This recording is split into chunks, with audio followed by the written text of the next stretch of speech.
Thank you very much. So that is carried. Item 5 is a public participation. Carrie, do we have anyone who's put themselves down to speak?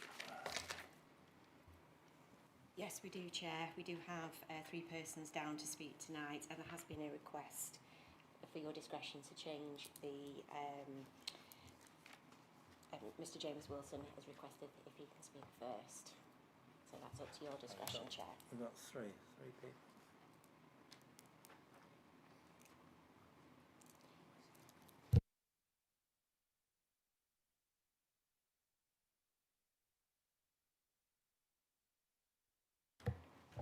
Okay, I'm advised that we have had 3 residents who have requested to speak. Given that this is a new committee and is only just getting off the ground, and we didn't receive the notice in writing, but I'm going to use my discretion and enable the 3 residents who would like to speak to do so. Mr Wilson, who'd like to come and address us first? How long do we have? Is it 5 minutes? We can't hear. Could you put the sound up? We'll be tough to hear. All right. Put 5 minutes.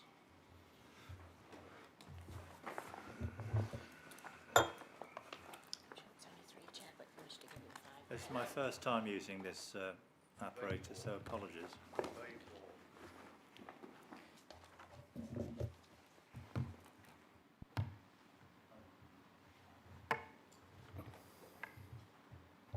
Mr Wilson, if you could try and get through what you've got to say in 3 minutes, please. Yeah, sure. I'll just declare to start with that I am a councillor with Darley-Dale Town Council, but I'm here in my capacity as a resident this evening. So my first question, and I appreciate that this is a new committee, so you may not be able to answer in depth today, but if you feel like you can't answer those questions today thoroughly, then a written response would be appreciated.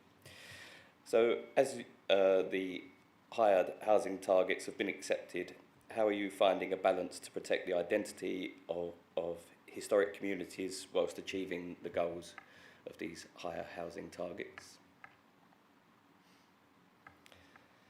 The second question is, as the district council area is one which includes a national park and a UNESCO World Heritage Site, should special consideration not be taken to protect the wider area, which is clearly and overwhelmingly regarded as a special area economically, ecologically and historically? And lastly, according to the Department for Levelling Up Housing and Communities and also Derbyshire Dales District Council, the Derbyshire Dales had 1,272 long-term empty houses, 1,053 holiday homes and 1,302 second homes. That's 3,627 homes, 7 years worth of housing stock, and 10% of our current housing stock within the district. The average occupancy of a holiday home in the UK is 32%, so it's less than 100 nights a year. So why is the committee sacrificing our countryside when so much housing stock is being allowed to sit empty and underutilised? It brings little economical value to the district. And what considerations have been made to introduce enduring measures such as the Derbyshire clause on future housing stock?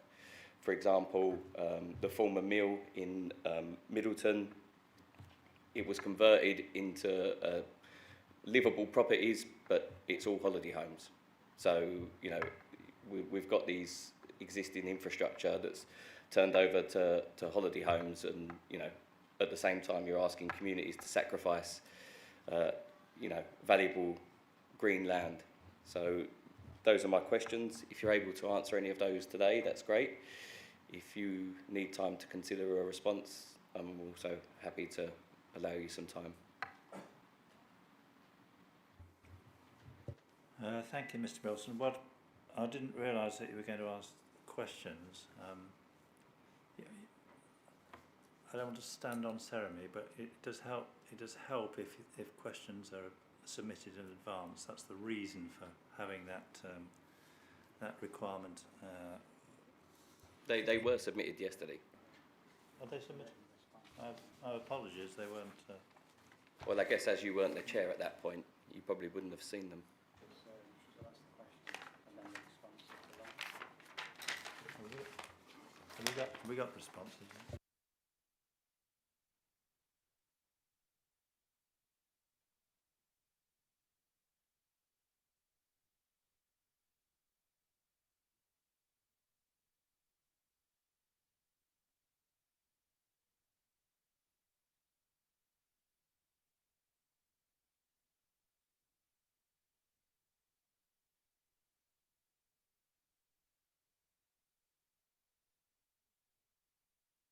Well, I'm going to read out the responses.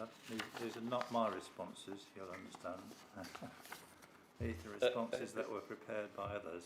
But I'm going to read them out. But what Sorry, I would, who are the others? What I would say, Mr. Wilson, is the questions you ask, that's the very reason we have planning in the first place. That's the very reason we have a local plan to address those issues. And all those issues are being addressed very thoroughly through the local plan process. Right, I'm going to read out the answers here. The preparation of a local plan is required to have a clear understanding of the land available to meet future housing needs through the preparation of a strategic housing land availability assessment, commonly known as SHLA. This will assess the suitability, availability and achievability of sites and whether they can be deemed deliverable. The assessment process includes an appraisal of the effect upon landscapes and heritage assets, including conservation areas and the wider historic environment. This is informed by the advice from the District Council's Conservation Officer and Historic England. In preparing the local plan, the District Council will need to be satisfied that the plan secures a balance between the social, economic and environmental aspects of achieving sustainable development. This will include meeting the environmental objective to protect and enhance the natural, built and historic environment. Furthermore, the sustainability appraisal process, which is undertaken in parallel to the preparation of the local plan, will demonstrate how the plan has addressed the most relevant social, economic and environmental objectives and represents the most appropriate strategy for the district.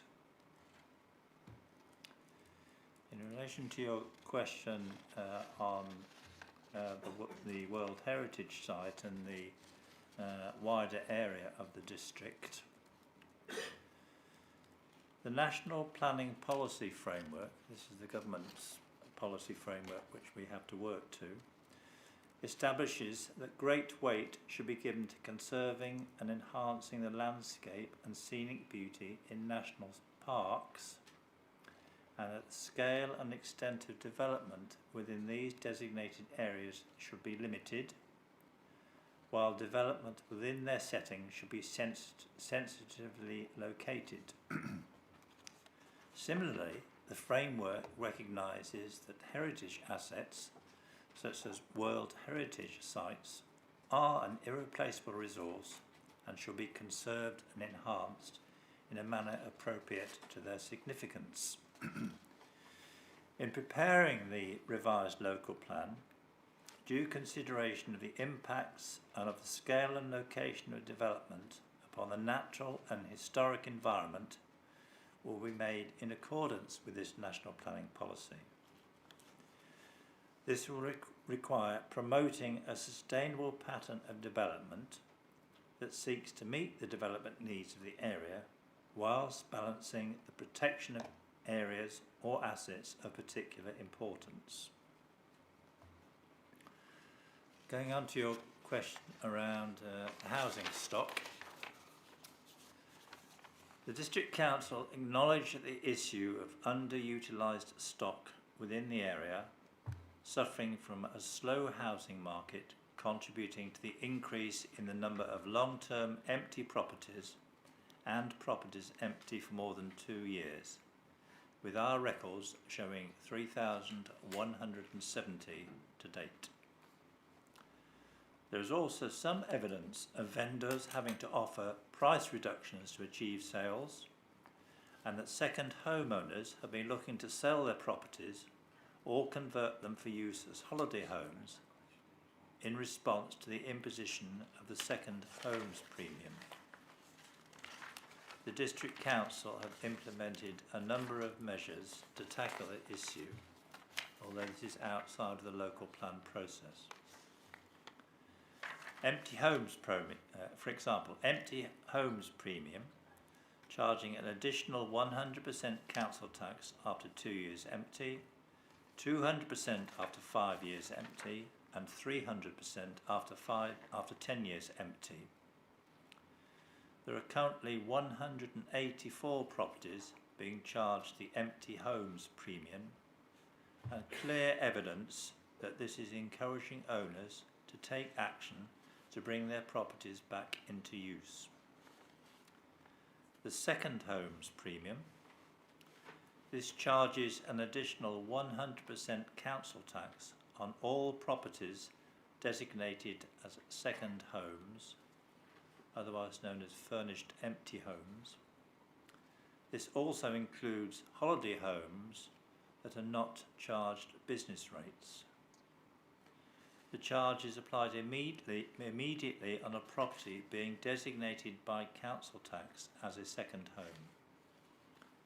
There is some evidence that the second homes charge is pushing people to sell their second homes or convert them to holiday homes, and this is reflected in the recent reduction in the number of second homes.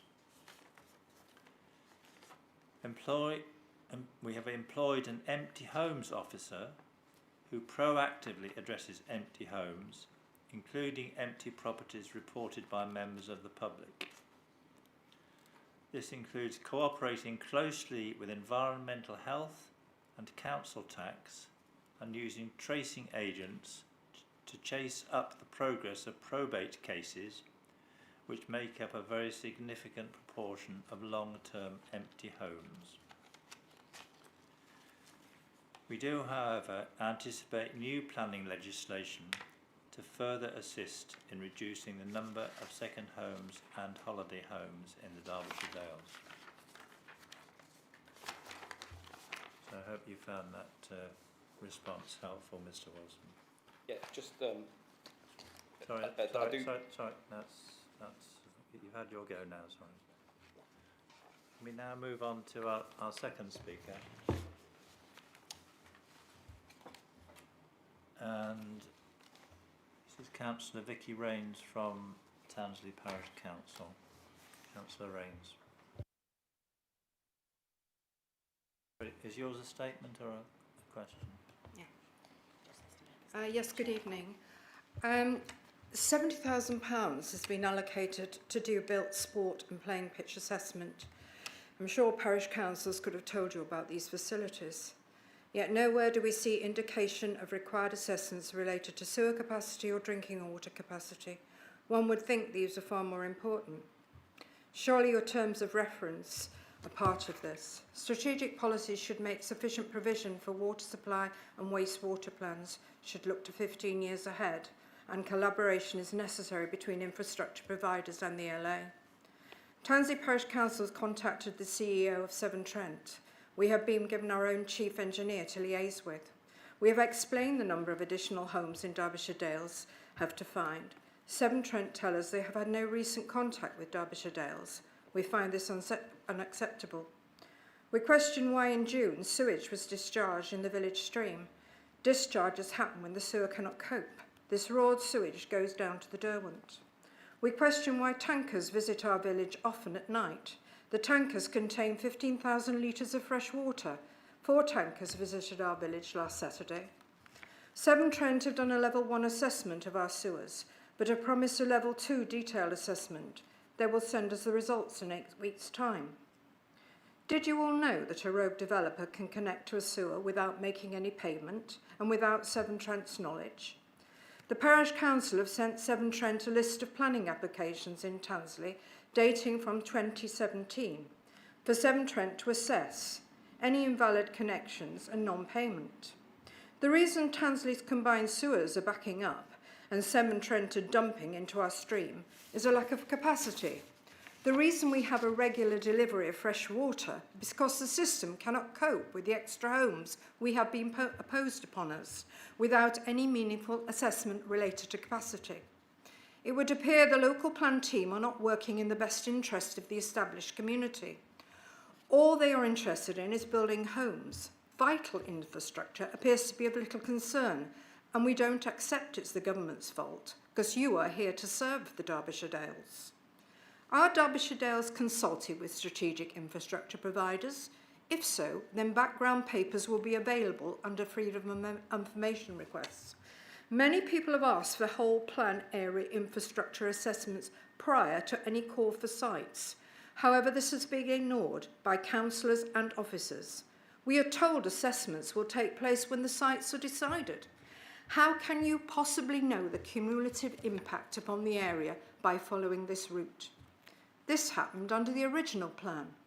Was a lack of cumulative assessments the reason for Tansley's water shortage and its poor sewer capacity? Have you deliberately let communities down? Because it appears so.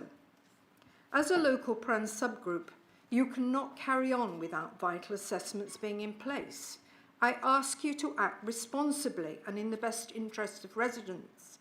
This is happening, and it's happening on the ground. And you're getting all these assessments done and no vital assessments are in place. I would ask all of you councillors here if you've got in touch with your own residents and if you've asked your own areas, is there capacity in Hullen Ward? Is there capacity in Matlock? Do you know if the sewers are okay? Do you know if there's fresh water? Can you tell me now? Because as a local plan committee, you should know all these facts, surely, because you've been going quite a while now. Thank you. Thank you, Councillor Rains. I'm going to ask our planning policy manager to comment on some of the broad issues you've raised there. But what I would say, I'll say the same as I said to Mr. Wilson. The issues you raised go to the heart of what the local plan process is about, and that's why we have a local plan committee and a council to support our officers in preparing a plan which is sustainable and addresses the range of issues which you've raised with us. And you're right, they're not new issues, and I've no reason to believe that the issues you've raised are not adequately being addressed as part of this process. But I'm going to ask Mike Case if he'd like to make a general comment on the broad issues that you raised. Yeah, thank you, Chair. Mrs. Rains, I appreciate the comments that you make, and as Councillor O'Brien has said, the issue of infrastructure is one that the planning authority is required to take into account as part of the work we do on the preparation of the local plan. And indeed, with the adopted local plan, there is an adopted infrastructure delivery plan that runs alongside that. And the intention with this particular plan is for there to be a very similar type document. And we have consultants who are engaged for us at this moment in time, who are looking at the whole requirements for infrastructure across the whole of the district, whole of the plan area. That work has been commissioned for some time. The consultant's been engaged for some time. We've got to a point where in the very near future we'll be continuing that work and developing the infrastructure development delivery plan alongside the work we do on the housing side of things as well. So, we are looking at those things, and they are part of the process we're looking at. Thank you, Mike. Councillor Shelley, I think you wanted to make a point here. Thank you, Chair. Just a brief question. Obviously, we've had a written response to Councillor Wilson's questions there. Can I just confirm that that will be circulated to members and to Councillor Wilson as well, please? Yes, that the written response, yes. Yeah, thanks.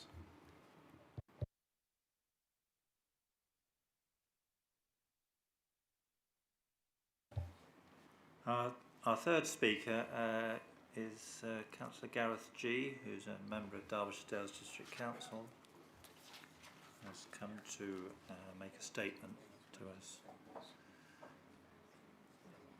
Gareth, 3 minutes if you could, please. Yeah, hello. Yeah, that's great. Yeah, it's nice to see you all, and thank you, Peter. Yeah, I'm obviously here as a member of the public tonight because, unfortunately, Derbyshire First weren't afforded a place on the local plan subcommittee, which is disappointing because we were actually set up to protect Derbyshire, and this is a big thing for us because we think that this local plan is a serious issue for all across Derbyshire Dales. Could the chairman confirm that following the considerable changes to the MPPF last November, that what was previously described as a local plan review, which is something that it started when this committee started in 2023, it was a review, is now no longer merely a review of the existing adopted local plan, but something quite different. The council is now actually producing a totally new plan, which would actually put the adopted plan to one side, and it makes it lose weight, which will have at its bedrock a far-reaching and completely different spatial strategy.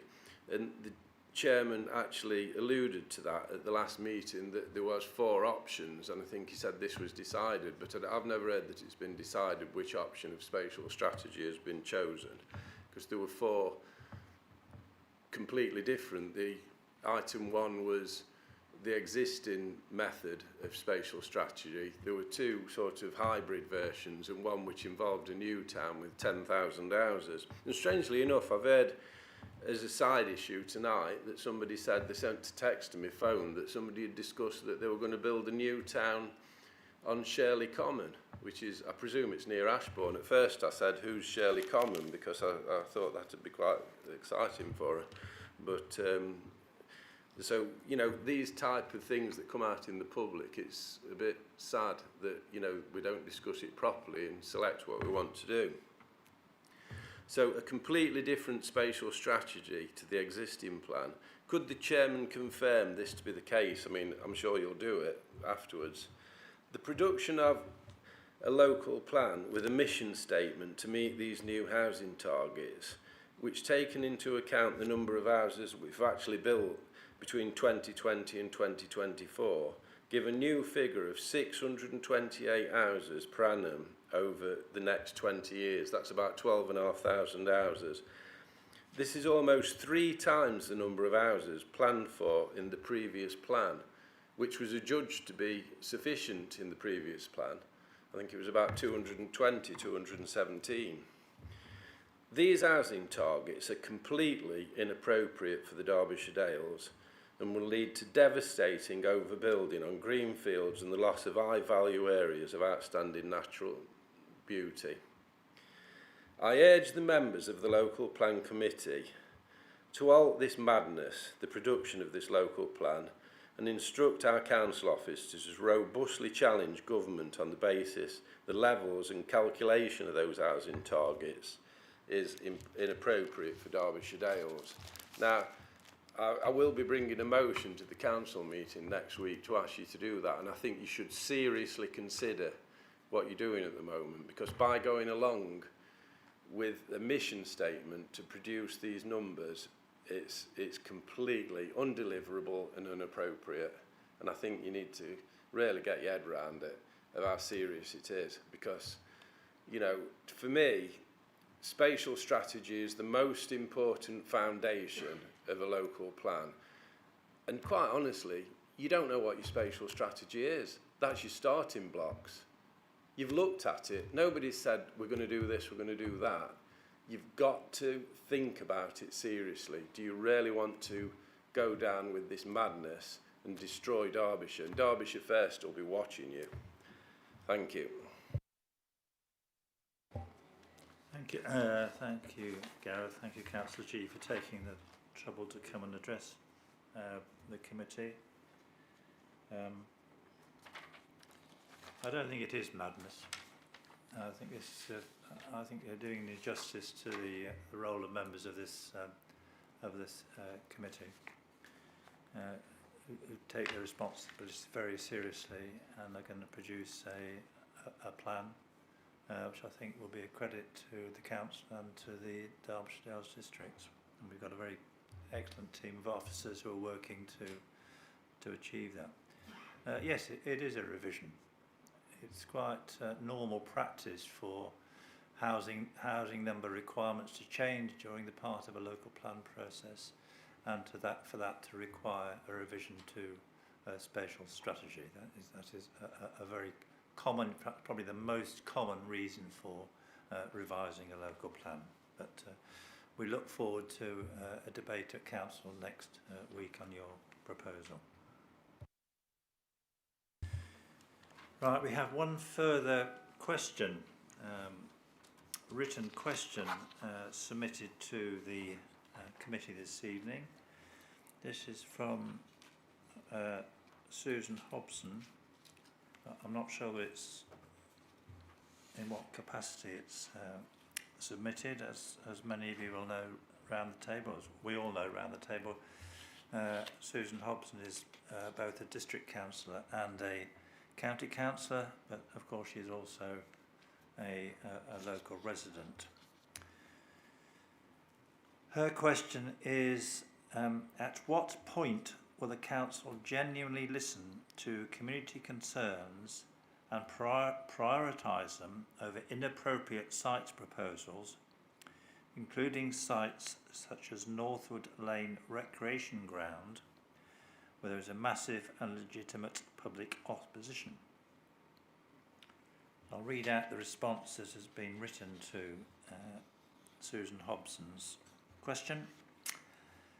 As Councillor Hobson will be aware from her involvement in the former local plan subcommittee, the identification of individual sites through the strategic housing land availability assessment, such as the site at Northwood Lane, involves their assessment of their relative suitability for allocation in the local plan for housing. This is currently at an early stage and no decisions have yet been made. Future reports to the local plan committee later in the year will present the outcomes of this SHLA assessment. At that time, and I emphasise at that time, in the autumn, members will determine which sites are most suitable for inclusion in the local plan. The preparation of the Derbyshire Dales local plan, the revised local plan, including site allocations, will be subject to 2 periods of public consultation. These will start in 2026. This will provide the opportunity for the local community and other stakeholders to reflect upon the policies and proposals in the local plan. Responses received will be reported to future meetings of the local plan committee for members' due consideration. It is at this point that members will be able to consider the suitability of sites based upon their availability and deliverability, alongside representations received from local residents and stakeholders. The District Council will consider all representations received as a result of the consultation exercise, and these will inform the final version of the plan and the policies and proposals it contains. That's the response to the question from Susan Hobson. Now, members, colleagues, you will see that we've had a number of statements submitted in writing to this committee concerning the Northwood Lane Community Recreation Ground. What I want to do is emphasise, in the same way as the response to Councillor Hobson, that decisions on which sites are allocated for housing in our revised local plan will be taken by this committee, and they will be taken in this autumn. No decisions have been made, no recommendations have been made to us at all. So it's very wrong. It's unfortunate that people are getting the impression, however they're getting it, that either officers or members of this committee or members of this council have made any decisions about any sites that are going to be allocated for housing. They have not. Neither officers nor members have made any recommendations or decisions on which sites are going to be allocated for housing. I state that quite unequivocally. And if anyone is suggesting otherwise, then they're incorrect. I need to give that reassurance to the residents who will be concerned about Northwood playing field. As members of the previous committee will be aware, there is a technical exercise currently underway looking at a very wide range and number of sites which could possibly be considered for housing. This is a technical exercise looking at whether they are technically suitable, appropriate in terms of services, landscape evaluation, whether they could potentially be considered for housing. It's a technical exercise. Decisions on whether any of those sites will be included in the local plan, as I said, will be taken by this committee in the autumn. I don't know whether any other members want to comment on those issues. Councillor Murphy. Thank you, Chairman. What I think would be very useful would be for you to create a small video that can go online and explain what you've just explained to us, so we can point people in the direction of that, laying out what the process is and what people can expect and timescales for the different consultations and different aspects of this whole process. Could you do that? I can think about that. What I want to say is that we have discussed this issue at previous meetings, and that is what I've said has been made clear at previous meetings of this subcommittee. So I'm repeating what has already been made clear. It is a bit frustrating that somehow that message is not getting across. So I'm quite happy to use our channels of communication with the council to reiterate that message. What I don't think is helpful is we keep coming back to our officers keep coming back to having to repeat the same thing over and over again, because that is delaying the process of the preparation of the local plan. We've made it clear. I can go on making it clear, but I really don't want us to keep having to have the same discussion and debate over and over again. Isn't this the first evening that this type of meeting has been televised on YouTube? Therefore, how would the masses out there see what deliberations you guys have got? Because I've looked at some minutes, and there isn't a fantastic amount of detail in them. So, all councillors are getting asked lots of questions. So how would the general public generally find out? I don't think they could.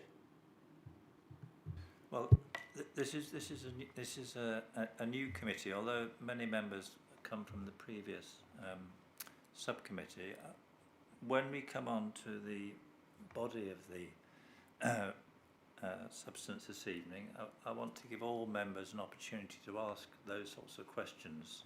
I think it is important that everyone is brought up to speed with what is a technical and a complex exercise. So I'm going to give all members the opportunity to to ask questions about the local plan, about different aspects of it, and hopefully that will enable members to be able to respond adequately to their constituents.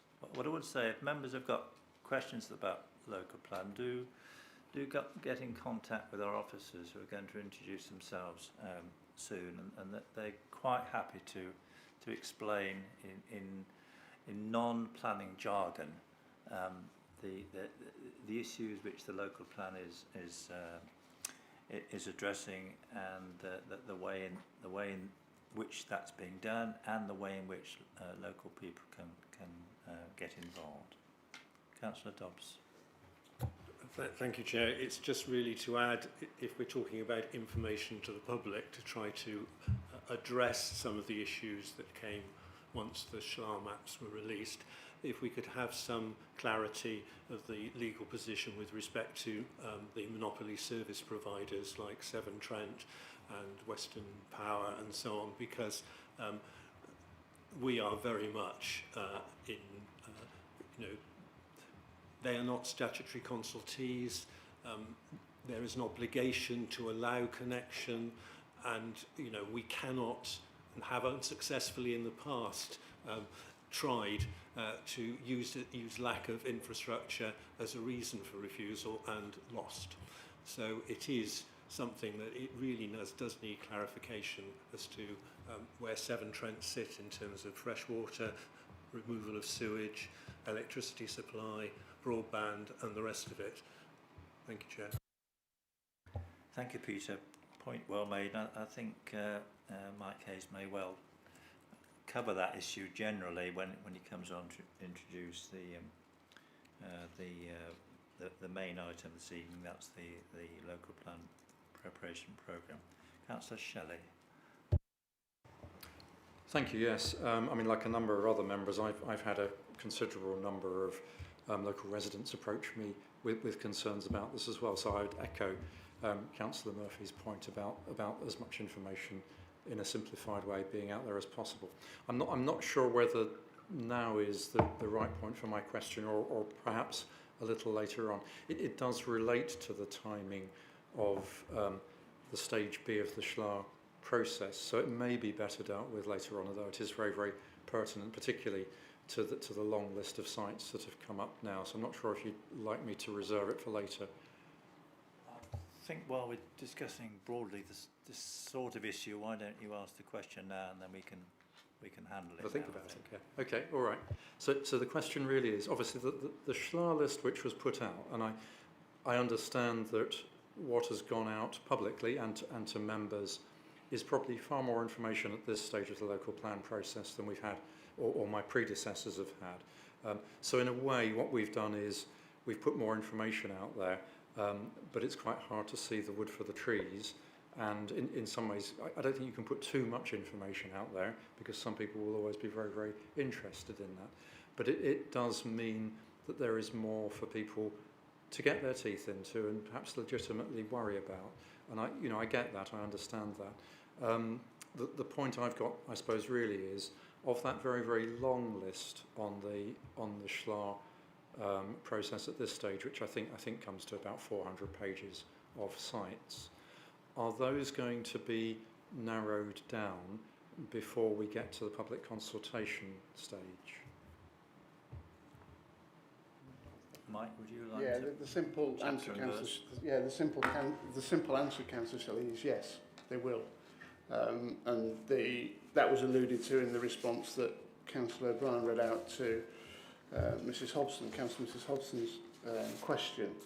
So the process that we'll go through from now on is we are assessing the responses that we receive from the different agencies, and that does include Councillor Dobbs, Severn Trent and Western Power, and also BT Openreach. They are part of our consultee list for that side of things.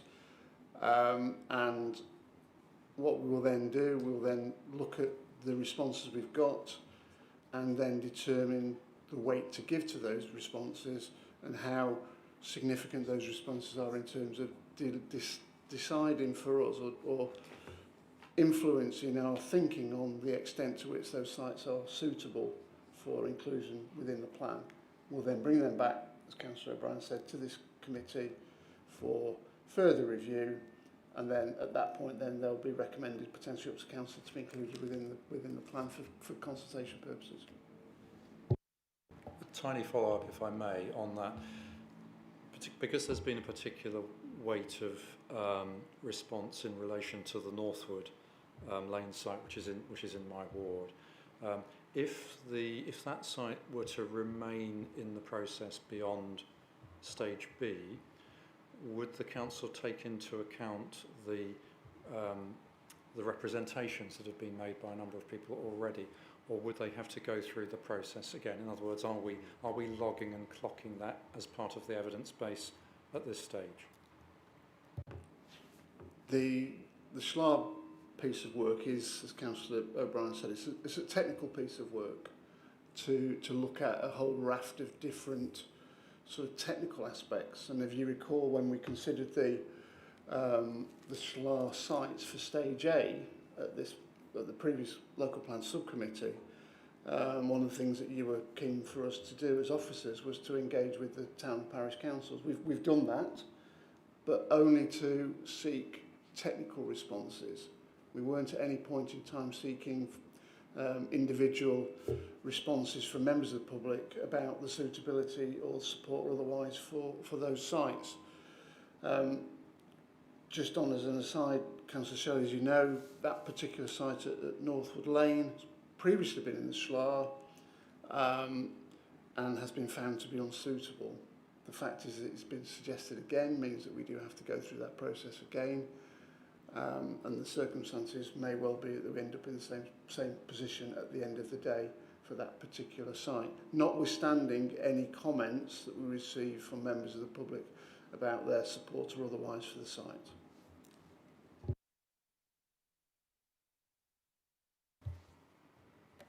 Right, I think the only thing I'd say is that Councillor Shelley does make a very good point here, that as a council, we took a decision overall that we were going to be as open as possible with our residents and members of the public about a whole raft of, about everything the council does, and that includes the local plan. So it is healthy that we have these debates. It does make everything a little bit more long-winded, but I think that is always if you like, the consequence of being as democratic as we are being. So we're going to continue with this way of being open with members of the public, and I think at the end of the day we'll get a better plan for it. Councillor Bates, did you want to make a point? I've got a question, Chair. Going round my local parishes, the information doesn't seem to be getting through. They're asking me a lot of questions that I haven't got the answers to. The first I knew about the SLAR report was at a parish council meeting. It didn't come to me at all. To get it second hand is just not on. Especially because my ward is going to take a significant brunt of the housing if it is approved. So I do need the answers, and I do think the parish councils need more information, especially information that you just said to us. It could be sent to the parish councils. That's a point well made and a point well noted. Right, I'm going to move on with the agenda now, colleagues. Item 6 is interests. Do any members feel they've got any interest at this stage relating to the agenda that they would wish to declare? No? Okay, that's good. Item 7, there are no questions that we've received pursuant to Rule of Procedure number 15. So we're going to move on to item 8, which are the terms of reference of the local plan committee. These are essentially here for noting approval and adoption. You remember from the council meeting that when the previous local plan subcommittee was replaced by the local plan committee, it was made clear that the role of this committee is to recommend to council. So this local plan committee has no delegated decision-making powers itself. Our role is to try to come to an agreement as best we can. Hopefully we'll, as more often than not, I hope we'll come to a unanimous agreement on the recommendations that we put forward to our colleagues at full council. So that is essentially what our committee is here to do, which is to make firm recommendations to the council. The specific local terms of reference you've got in front of you there, numbers 1 to 9. These, I think, Mike and Kerry, these are the same as the terms of reference for the previous local plans subcommittee. Happy to take any questions on those, but I hope that's not going to result in a lengthy discussion. Councillor Dobbs. Just to probe a little bit, and I wasn't on the previous subcommittee except as a sub, but item 8, to ensure the necessary infrastructure. I mean, if we look back historically, we can have things red flagged at the SLA stage and still go ahead, because ultimately it seems that at this stage of the local plan, the service provider, Severn Trent, whoever it is, says, "Oh, not really, please." And then the application comes in and they say, "Oh, okay then." So I'm not quite sure how we do the ensure bit. Well, again, a point well made, but you'll see that the word ensure appears a number of times during these, and that's because members of the previous subcommittee were adamant that they felt it as their responsibility to ensure as best they can. Now, you can take it perhaps as read that as best we can is implicit in the use of the word ensure. Any further comments? No? We'll be happy to note and adopt. Yeah, I was going to say. I'm happy to move that. Just a second. Moved and seconded. I'll have all those in favour, please show. Thank you, colleagues. Right, item 9 is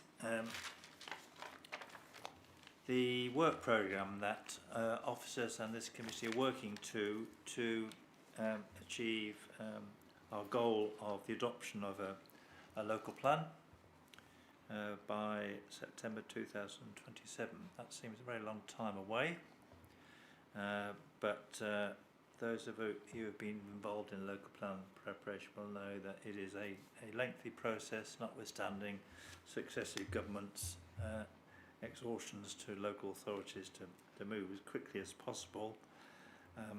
There's a lot of consultation involved in local plans, and consultation is not something you can rush. It needs to be done sensitively, and it needs to be done constructively. And you've heard Mike Hay say that we have 2 periods of consultation built into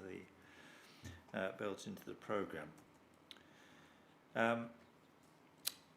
I'm not going to ask Mike Hayes to speak to the programme, but what I am happy to do is to hear questions from members about the work programme in general, about any questions on any specific elements in there, perhaps any terminology which you may not fully understand.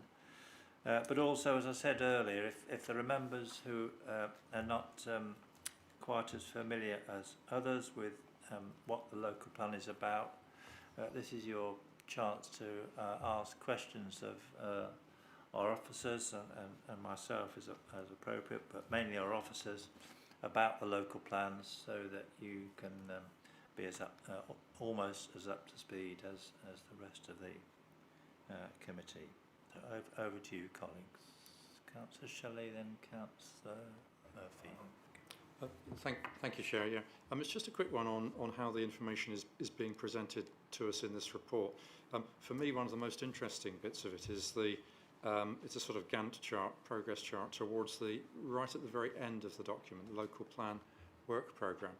The trouble is I'm finding it immensely difficult seeing it, and I do wonder, with all this wonderful high technology we've got here, is there a chance of sort of projecting it up there so that we could all see it, please? Yeah, good point.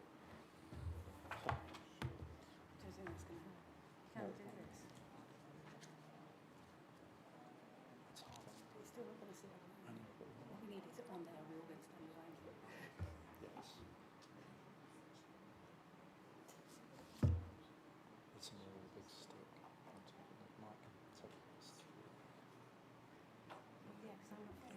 This is just what our office is like. It's a technological challenge in the middle of the meeting. Stage B, completion time. I can't see that on here.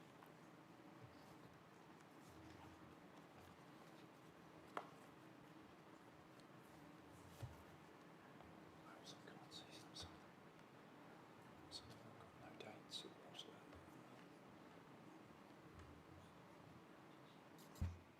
Chair, whilst we're waiting, can I ask a simple question and then come back to this one? If you do zoom in on it, the next meeting of this committee, I believe, is looking at the settlement hierarchy. Am I correct, Mike, in assuming that will be the tiering that I've alluded to previously? Yeah, that's correct, Councillor Dobbs. Thank you. And we'll get the data for that at least a week beforehand so we can fully digest. You will indeed, yes. Thank you.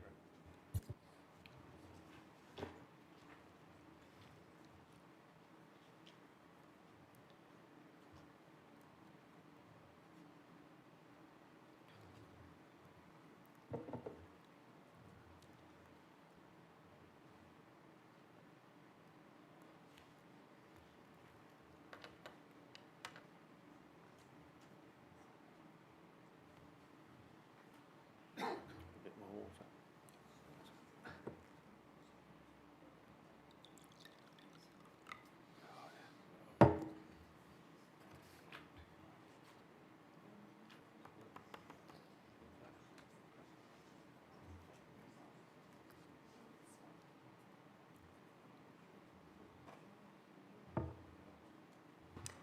Can I make a suggestion?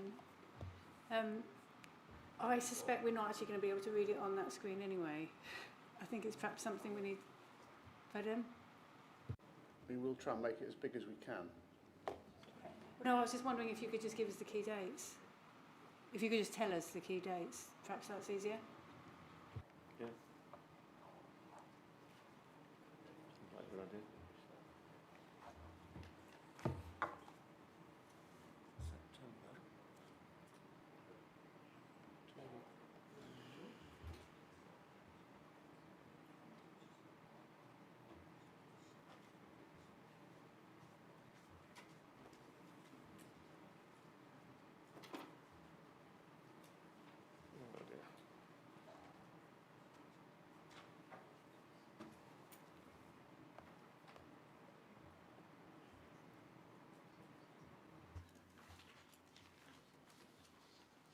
Just while we're doing this technological exercise, Dermot, would you like to ask your question? Lucy, did you have a different question? I did have a different question. My question was I'm not completely clear on what's changed because I can't really read it properly, but that's happening. But my other question was, the report talks about the Planning Advisory Service report, and I was wondering if it's possible for us to see that report.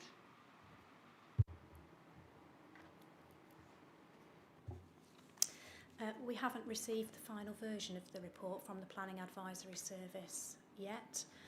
Once we have received it, it is intended that that will be shared with members, yeah. Yeah, that doesn't help. Right, we've got success. We've got success now. Before we carry on, I apologise. Our officers haven't introduced themselves to those members of the committee who may not be familiar with them. So perhaps Mike and Esther, you could introduce yourselves. Thank you, Chair. So those members that don't know me, I think most of them do know me because I've been around for a while. My name's Mike Hayes. I'm the Planning Policy Manager at District Council. I'm the lead officer for the local plan, and I have to say this is the 4th iteration of the local plan that I've worked on for the District Council over the time. Yes, it will be my last one. Thank you. My name's Esther Lindley. I'm a Principal Planning Policy Officer working in Mike's team. I've worked for the authority for over 15 years, so this is my sort of second local plan. Yeah, thank you.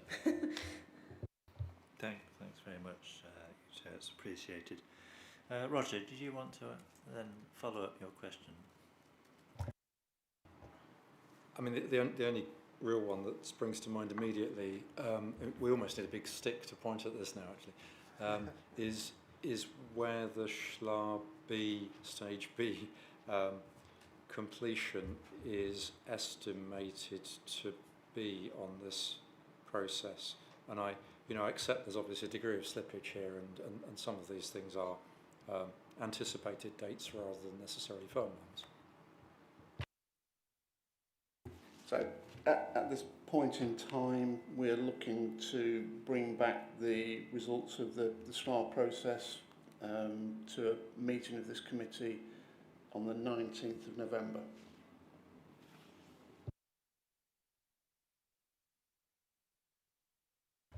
Lucy? Sorry, another question. So you have, we all know that the timing is really tight. I'm not quite sure. I would like, before I mean, what we actually do about it is perhaps going to depend on what the Planning Advisory Service report says, but I was just wondering what your opinion is on, one, how likely is it that we're going to meet the deadline? How confident are you? But secondly, related to that, is it worth us? So we're doing a number of things with this. We're allocating the land, but we're also revising all the policies. Is it worth reorganising our priorities such that some things, if we start to run out of time, obviously not the land, but some of the policies, might then just go forward unchanged? Do you see what I mean?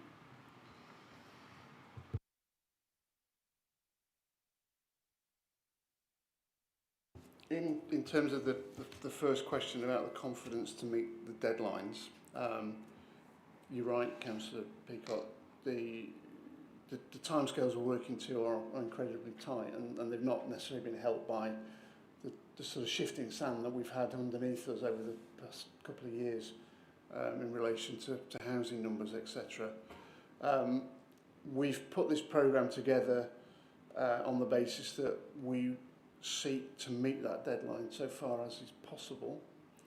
And you will also have seen that in considering this timetable, we've also looked at the resources available to the team, and there's a report going to go to Council next week which seeks authority to recruit some additional members of the staff into the team to help us basically get on with the job and get the job done and meet that deadline.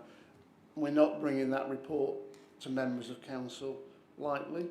We're bringing it on the basis that it's important that the work continues, and it's important that we seek to achieve the deadlines that we set out for ourselves. And by getting that additional resource in place, and hopefully Council will approve that next week, that will give us the best chance and the best fighting chance to achieve the deadline. In terms of the second question you asked about priorities, we will continue to keep under review the progress and how we deal with the differentiation between the spatial strategy, the development aspects of it, and the individual policies themselves. Dermot, you had another question. Yeah, please. Mike, how many people have you got in your team working on this project as now? And if you can't recruit, some people to join your team. What effect is that going to have on your programme? So at the moment we've got myself, Esther, we've got a senior planning officer, a planning policy officer, we've got the services of planning apprentice 1 day a week, and we've got an admin assistant to go in with that. So it's a fairly small team, but I will say that the team that we've got is very experienced, not just necessarily with Derbyshire Dales, but in planning policy terms across the board. If we can't recruit into those additional posts, and it's in the report for next week, one of the things that we will need to think about is alternative provision, and that may well need to be looking at contractors and consultants to come in and help us.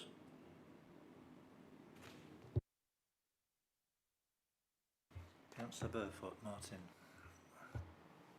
Yes, thank you, Chair. Given the imminent local government reorganisation affecting this district and all districts in Derbyshire, in fact, and the county council as well, what will the impact be on our local plan? I mean, I know the timetable dictates that our local plan will hopefully be approved, done and dusted before any new council takes over, but are we the only council in Derbyshire that's going through this process at the moment? And where would it stand in terms of a new council? I can't remember. I do go back as far as 1973 to some extent, but I can't remember anything about the local plan in those days. So I don't know how a new council would address the local. How many is it? About probably a dozen or more local plans attached to councils in the county, along with obviously county council plans as well. Given it'll be a unitary authority, the more you think about it, the more questions you ask yourself really about how practical it's going to be and how a new council, I know there's going to be a shadow authority for probably 12 months, but how will they deal with all the various planning policies from the constituent councils when they're spending that 12 months presumably setting up their organisation and with teams of officers as well? So Councillor Burfoot, there's a couple of points on that. Firstly, and we set out in the report, the government is very clear that they want local planning authorities to continue on with their work on the production of new local plans. They don't want to necessarily seek local planning authorities to sort of hold back just because of local government reorganisation. The second point about that is that you're right, we should get to adoption before vesting day for the new authority, and what that will do is it'll get us in a position where as a planning authority we can say that's what we see as our vision for the Derbyshire Dales, and that plan will then basically roll over as the planning policy for the new vested authority. And for that particular part of the area. And obviously then, at the point when the new authority comes into being, they will then have the duty to take on the development of their own planning policy, and that then may change. But that's going to be a long period of time in advance from where we are. So what we're saying is that this will set the marker, the line in the sand for what Derbyshire Dales wants to see as its development strategy and planning policy for the period up to 2045, even taken into the new vested authority. Roger? Thank you again. Yeah, just following on from that, I've got two or three very quick ones actually, but that point in particular. So, assuming there is a change to a unitary authority and our piece of work is effectively done and we hand it over to them, would there then be a scenario in which the new unitary authority might look at it and say, well, that's okay, but if we had been all together at that point in time, it makes far more sense for this to be developed in this area, which just happens to be over the border, let's say, for example, in what is now North East Derbyshire. So could there be a rewriting or an undoing of the work that we have done up to that sort of careful handover point? So that's my first question. So, assuming that the legislation doesn't change in relation to how local plans are used in the determination of planning applications, then the new local planning authority, be that North or South Derbyshire, whatever it might be called, will be required to determine any planning applications in accordance with the local plan and the development plan that exists at that particular point in time. So the document that we prepare will effectively become the development plan for that part of the new local authority area, and then that local planning authority will need to determine planning applications in accordance with that, unless there are other material considerations that they consider appropriate to set that policy aside. But that's no different to where we are now as a planning authority, dealing with planning applications in Derbyshire Dales as we stand today. So the short answer is they should be taking those policies that we prepare into account when dealing with applications beyond vesting day. Okay, I mean that's interesting, particularly in the light of discussions which seem to be taking place about the potential split, for example, in Amber Valley. So in their case, you know, part of their policy might apply to one part of the one new unitary authority and part to the other. But I'll just park that for a second because that's not us. Just on the chart which is up in front of you, there's two things that stand out to me. One is a sort of a question. One of the it's a continuous pink line which runs along throughout. So for those of you who can't see it, this whole business starts in July 25, where we are now, and runs through at the end to August 26. It says that the infrastructure delivery plan is being developed, presumably throughout the whole of this period. I'd like to know whether there are possibly some milestones within that we should be aware of, particularly given everyone's real concern about the ability of infrastructure to cope with new development in Derbyshire Dales. The second one I'm much happier with, I think, which is PD10 review, which is a dark blue line I can see there. PD10, for those of us who remember the previous meeting, I'm hoping it's still the policy that relates to the defence of open space between Matlock and Darley Dale particularly, so it's of great concern to myself and many colleagues.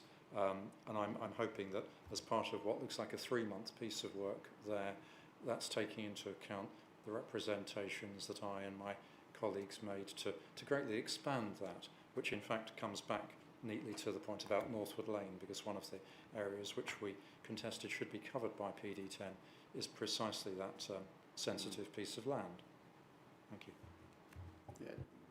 Chair, to answer Councillor Shelley's point, the second point first, that work is an ongoing piece of work, and it will address and bring back to members of this committee recommendations in regard to potential changes or otherwise to PD10, and it will take account of the comments that have been made by members of this committee and others about the distribution of the extent of the area of PD that's covered by PD10. In terms of the second point, Mr. Councillor Shelley's first point about the infrastructure delivery plan, as I said in response to Councillor Rains's point, we have consultants engaged to do that particular piece of work. At this point in time, they've undertaken a baseline assessment piece of work for us to assess effectively what the level of infrastructure is across the plan area. We're still to agree with them the exact terms of reference for the second phase of work. That's something that we need to engage with them on a fairly sort of swift basis and start that process. I have had discussions with the consultants that pointed to do that work a few months ago. We just need to start to get that fine-tuned and get that off and running. But it will link in, as I said before, with the work we're doing on the slide. Will we see the first phase bit when that's ready? Sorry? Apologies. Will we see a report back on the first phase piece of work before it moves on to the second phase? Is that how it works? that piece of work's already been completed. Okay. That hasn't been presented to us yet, has it? No, I think it may well have been completed. Okay. What I would just add at that point is in the timetable, you probably can't make it out on there, unfortunately, but we are envisaging having a workshop with members in sort of October time to report back on some of the key pieces of evidence that are outstanding at the moment, and the infrastructure elements are part of that in terms of reporting back on any key issues that the consultants do find between now and then. And will that be for all members, not just members of this committee? I think it's a really helpful point to make, Esther. I think what doesn't really come through on this work programme is the obligation on this committee and on the council to support the recommendations that come forward from our officers, and I'm sure that we'll continue the good work we did previously, working very closely with our officer team, so that we don't get to positions where there are very different views expressed by the majority of this committee and officers. We've, I think, been quite successful in collaborative work while allowing officers to get on to do their professional job. Officers have been equally open to receiving the thinking of members from across the patch. It's not been a political process. And I'm sure we will officers will continue to want to take the temperature, if I can put it that way, of all members before we get definitive proposals put in front of us. Now, the way in which we do that, I think we'll have to discuss. You'd be aware that the chair and vice chair do meet regularly with our officers to discuss aspects of the work programme, to pick up any issues which become apparent, to see whether we can overcome them. So I know Councillor Hughes equally are very keen to, as I said, to pick up the temperature from colleagues across the piece. If there are any issues which we think are going to cause difficulties, it's helpful to know about them well before we get to a meeting where we're asked to approve something. So I'm sure we will find a way of continuing to work in that way. I'm not quite sure how we'll do it at the moment. We did it in a particular way with the previous subcommittee. We'll have to discuss the best way in which we do it in future, but through the use of workshops is one very effective way of doing that. And there may be some quite intensive periods of work. I think, as Mike Hayes has said, this is a tight programme, and we as members will probably have to accept that, and there'll be a lot of work for us to do in a short time, as well as officers. But I'm sure we'll be have to accept that challenge. Any further questions? Yes, Councillor Bates. Chair, as a new member of the committee, I'd just like, the landowners, were they the ones that put these sites forward or not? That's my first question. The sites that are in the Schlar at the moment have come from various sources, so they may have come from landowners, they may have come from planning consultants on behalf of landowners, or we may have had sites suggested to us by members of the public. In terms of assessing whether sites are suitable, we need to know that they are available and deliverable. So if we don't know the landowner, or that we don't know that the landowner is willing to release that site, then it's highly unlikely that the sites would go forward into the next stage of the assessment process. Come back with a second question. With the devolution and the two-tier system coming into Derbyshire, there's talk at the moment of Ashbourne becoming part of Derby City. It's one of the options, yes. But a lot of the areas below Ashbourne are the high density areas that you're, like new towns or new villages. Will that be taken into account when you're doing your assessment in November, because by November, hopefully, we should know how the county's being split up. Thank you. Chair, I think the position that we are looking at in regards to the SLAR is essentially continuing on with the technical assessment, notwithstanding what might happen with regard to local government reorganisation. What we're looking at is undertaking a piece of work that will look to try and set the tone for development across Derbyshire Dales as it stands at the moment, and set that as a marker in the sand to say this authority would like to see the development of Derbyshire Dales as it stands in this particular direction, and it's not encumbered by what happened in local government organisation. Is that reassuring, Anthony? I don't want anyone to get the impression that somehow will allow something to happen in a part of the district on the basis No, the only disappear. my concern is that it'll be weighted the amount of houses towards Ashbourne, and then that'll be out of the north allocation.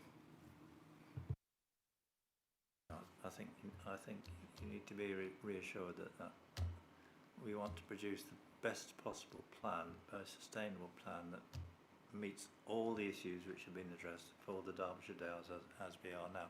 And I hope that will be the best plan for whatever new organisations exist. I think if we produce a really good plan, it doesn't matter who's running the authorities, it will still be a really good plan. Martin. Yes, bearing in mind that the review of our local plan and all the work that goes with it is running parallel to discussions and no doubt negotiations about local government reorganisation in Derbyshire. How are we asking our consultants looking at infrastructure requirements how they should regard cross-boundary issues, because infrastructure doesn't respect local authority boundaries by and large. I'm thinking about Tonsley in particular. And it's surrounded by, it's not just it's in Derbyshire Dales, but it's surrounded by North East Derbyshire and Amber Valley, very close by. So anything we decide or put forward in our local plan is going to have ramifications for other parts of the surrounding areas, because obviously we are, in this area in particular, very close to other local authorities. I suppose you could say the same about Ashbourne and Staffordshire, I suppose. There's county boundaries, but of course we're not going that far ahead. But it is a relevant point that infrastructure, particularly drainage and such like, or proximity of schools, for example. Some children go out of county even now, and probably more so in the future, as rural schools close, for instance. I know I've got family members who are involved in that dilemma at the moment in the east side of Staffordshire Moorlands, I should say, but close to Derbyshire. So all sorts of questions occur to me in terms of local government organisation and any future new council, and where our local plan and other neighbouring local plans may sit in terms of not just the total package in terms of local plan, but particularly infrastructure.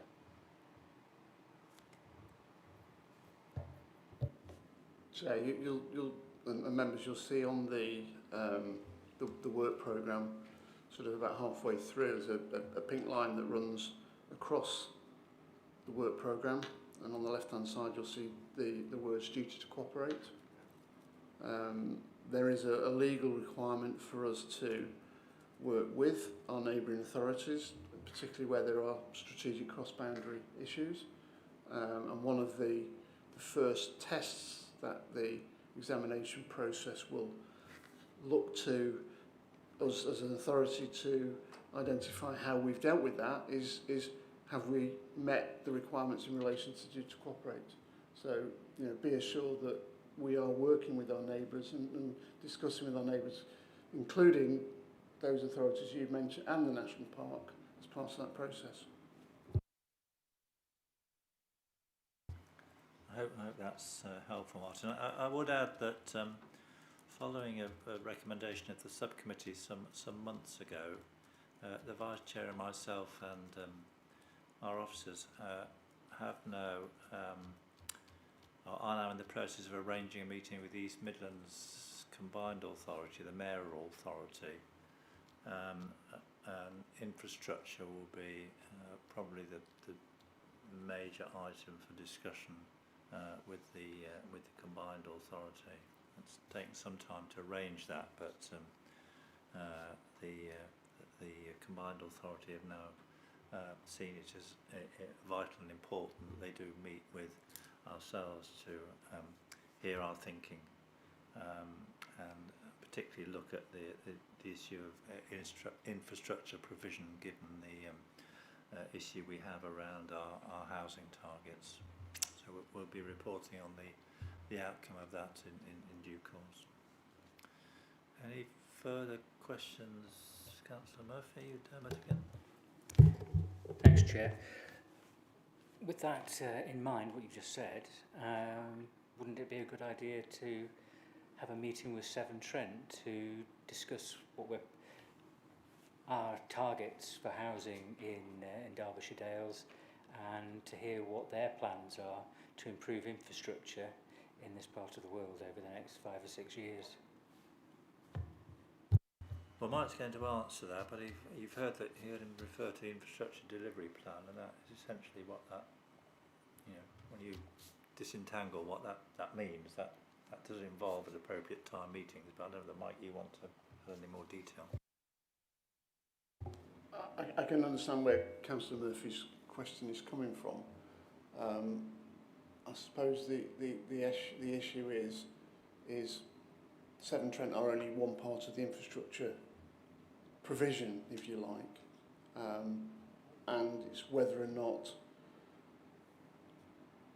having a specific meeting with them, or whether or not it's better to provide you with that broader understanding of what the infrastructure needs are and what the infrastructure provisions are from all the other different infrastructure providers at an appropriate point in time is a better use of both officer and members' time. And I suspect, on balance, it's probably better that we give you that work across the piece rather than necessarily sort of engaging. We as officers will have those discussions with Severn Trent, but I think in terms of your time and your effort, I think it's better that you work and focus on actually the broader picture and more strategic picture.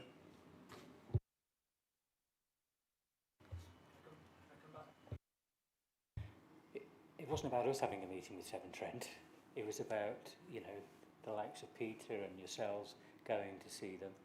I mean, when you consider that in a lot of planning applications over the last 3 or 4 years, sewerage and water supply and whatever always seems to be quite a stumbling block when it comes to some of the applications. We have no issue with the development of the houses, but there's always seems to be this problem and the potential that will have on the development, and and sometimes we make a decision and go against officers' recommendations because we see the evidence, hear the evidence from residents, and we have to make these decisions, and some rubber stamping applications just because it's the right thing to do and whatever. Sometimes it's bloody hard. My apologies, Councillor Murphy, I didn't quite interpret your question in that particular way. I was envisaging you sort of talking about the members of this committee, but be reassured, we will be having the discussions with Severn Trent about what are their sort of views on how the plan is developing, but also what it is that they are intending to do in terms of their own investments and looking at their investment plans as part of this process as well. Councillor Dobbs, Peter. Thank you, Chair. Bearing in mind this is the first of these committees that has been live streamed, and perhaps addressing to some extent the elephant in the room that Councillor G introduced, that is the immensity of the housing targets that we've been given. I wonder, Mike, if you could just address, as you have done in a previous meeting, but for the benefit of those who are now watching online, the hazard that we would put ourselves in should we pause this process and then basically not have a valid local plan. Yeah, Councillor Dobbs, you make a good point there. So the position is that with time, the policies and the proposals within the current local plan become increasingly out of date. They don't necessarily always fit in with national policy, and therefore it is right and appropriate that we do undertake and continue on with the review. As it stands at the moment, one of the big drivers from the government is around using the planning system and the imposition of new housing requirements on local planning authorities as a key part of the government's economic strategy. What it does mean is that in terms of where we stand in terms of government advice on the delivery of housing land, is that we are now in a very dark position in that situation, in that whilst we're meant to have a 5-year provision of land for housing, in actual fact we've only got 1.36 years of housing land. So in terms of national policy, the balance is much more in favour of developers, and as such what we end up in a situation is that, you know, we become hostage to fortune of the developers, in that the developers could come along, select sites which they feel are good sites for them commercially, may not necessarily be in our local plan, but because of the position we find ourselves in a position where it becomes very difficult unless there are some real significant situations and scenarios which suggest that the development is inappropriate, being able to resist those developments. So it is incumbent upon us as a planning authority to move as quickly as we can to get to a position where we can identify land to meet a future 5-year supply as quickly as we can. And that puts us in a much more stronger position to say we are planning by plan, which is what the government wants us to do, rather than planning by planning application, which is how we're dealing with things at the moment. I think that's really helpful, that answer. The absolute imperative of a up-to-date local plan, so that our planning policy reflects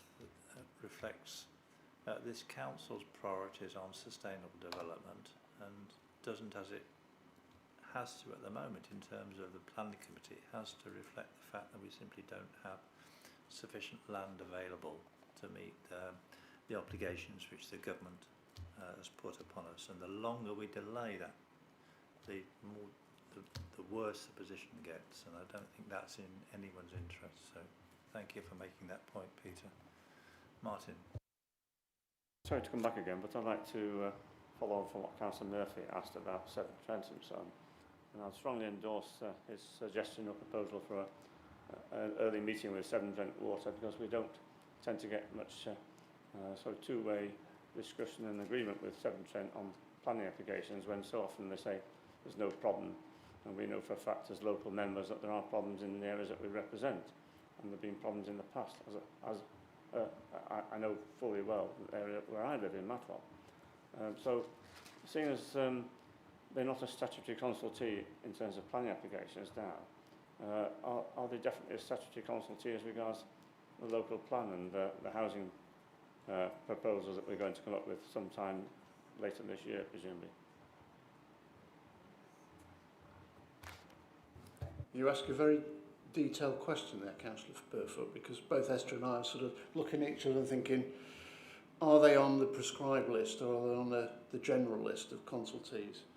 What I will say is that we have engaged with them as part of this review process, and their engagement is significantly better than it was under the previous local plan. That's not to say that the responses they give are any better than what we've had before, but they are engaging more with us as we speak, and that we have now got a very clear line of contact with one of their officers in regards to sort of their input into the SLAR process and the development of the strategy as we take it forward. I hope that's comforting to some extent, Martin. Any further questions that occur to colleagues Okay, well, I hope you all found that helpful for a first meeting of this new committee. You'll note the agenda has put forward a number of additional meetings of this committee from that which was in the calendar approved at council. Please, I don't think there's been circulated through the process yet, so please do put them in your diaries, because it'd be really helpful if we can get full attendance as possible at all these committee meetings, so we get a continuity of members and a continuity of thinking and a continuity of decision making. But thank you for your contributions this evening, and again for the collaborative way in which we started working. I'm sure that's appreciated by everybody. Lucy? Do we not need to resolve to receive the report? Yeah, sorry, yes. Forgot the most important part. Perhaps we ought to make a decision. I've been too long away from the council, haven't I? Right, we have a recommendation that where's the recommendation gone? Yeah, we've got two recommendations. That we endorse the report, and we note the challenges to delivery, and that we agree the programme of meetings. Could I have someone to propose that? Councillor Murphy, Councillor Peacock. Moved and seconded. Do we have anyone wish to speak? No. All those in favour, can you please show? And that is carried. Thank you very much, and that concludes our meeting. Thank you again for the contributions, and have a safe journey home.